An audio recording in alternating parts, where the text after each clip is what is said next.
I thought I'd do a quick video on a steering fix I found for the JLs. This is of course JLU. It's a 21 diesel. Doesn't really matter, but just in case people are interested. I've only had a couple months. First thing I noticed when driving it, it definitely has that, I don't want to call it a wander, but you just get this constant correction, especially in like on a freeway or highway where you're kind of going straight all the time. You always have to seem to give it a little bit of left steering input and then a little bit of right, and you're just constantly chasing, keeping in the center of the lane. Went ahead and put the Mopar lift on it. Really didn't change anything. Put new adjustable track bars on it. Of course, that really didn't change anything. Just made sure the steering wheel was still centered.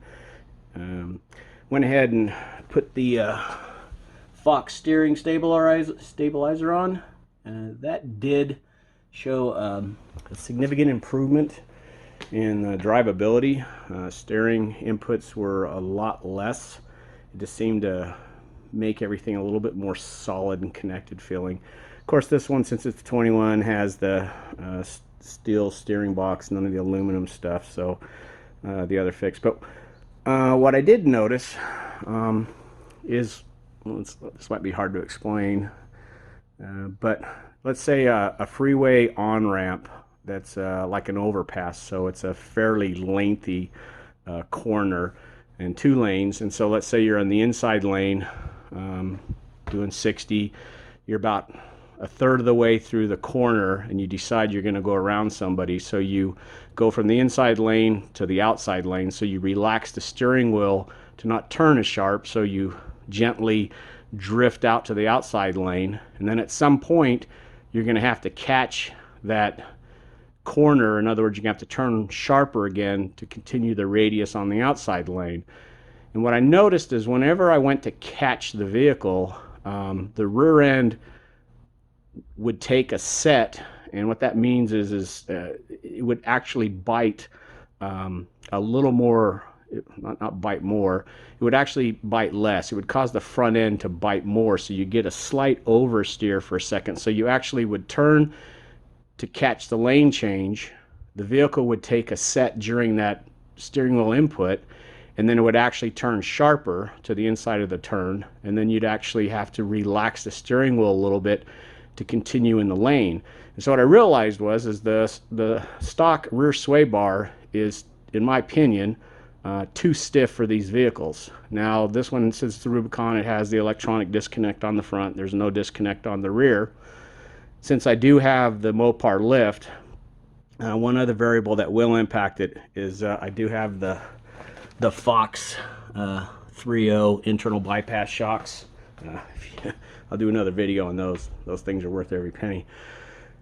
So what I ended up doing is, let me walk around to the back here. As I pulled the sway bar off, where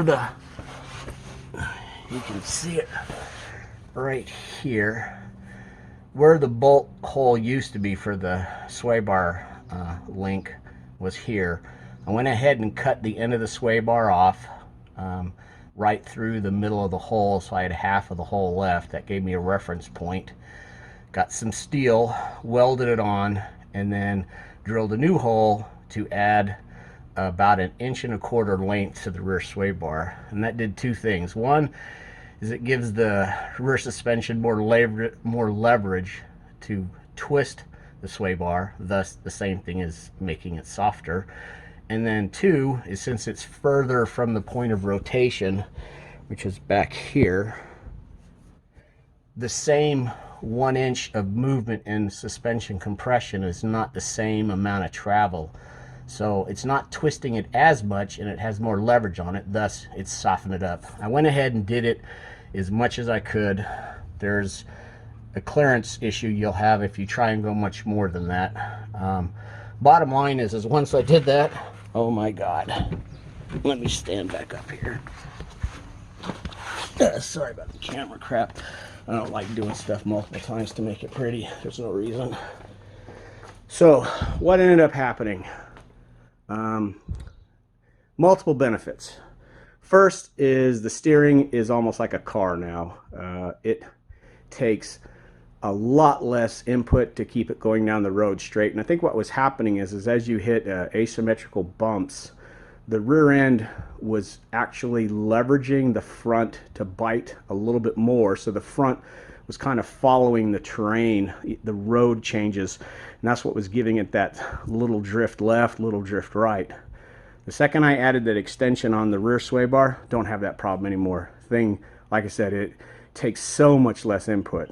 The other thing is since you cannot, well, you could, but since you don't have the option in cab to disconnect the rear sway bar once you go off-road, you can disconnect the front.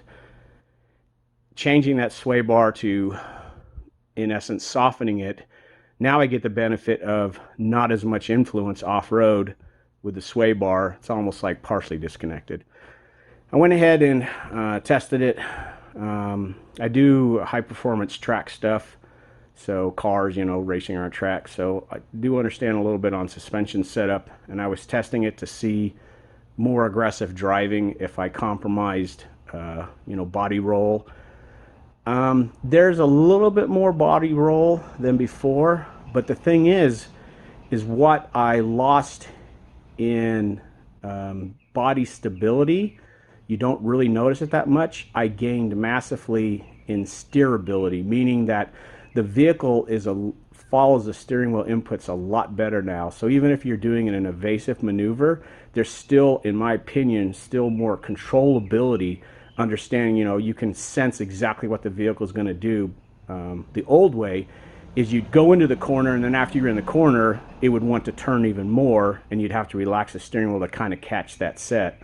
You don't have that. I don't have that issue anymore. Now, I'm not sure what's going to happen if you guys have, like, you know, factory shocks and stuff like that. I still believe that anyone out there that has one of the JLs, if you were to do that, add about 1.25 inches length to the rear sway bar based off of the end link mount hole, and just go with that, I think you're going to notice a significant improvement in the overall drivability of the vehicle on the road, and definitely will notice a difference when you're off-road and still have the rear sway bar in the stock connected position, right, where you don't get out and do the end link disconnect.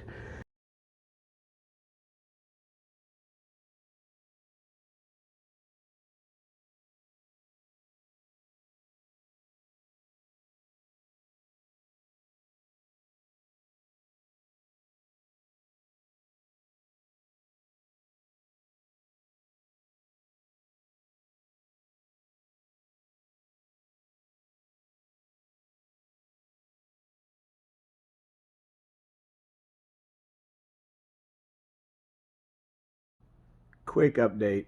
I went on about a 1,500-mile trip with a Jeep.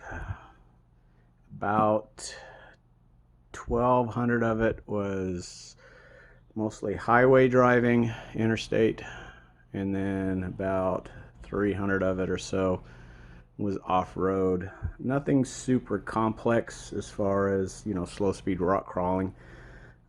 So the sway bar mod, massive improvement after all the highway driving.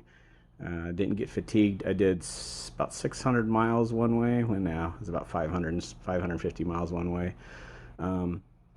No problem staying in the center of each lane. Didn't notice much drifting around, so the mental load to keep the steering inputs was pretty minimal.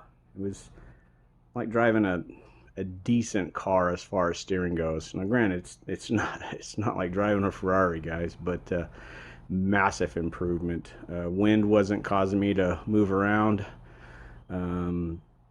Asymmetrical bumps on the road weren't causing me to deflect. Just pretty much stayed really nice. So anyway, if anyone has any questions on, wants any more detail or doesn't understand what I was explaining, sorry. Just thought I'd get this information out because it made a huge difference. Even my wife noticed a massive difference in how much nicer it was driving. So have a good one, guys. Drop me a comment if you got a question.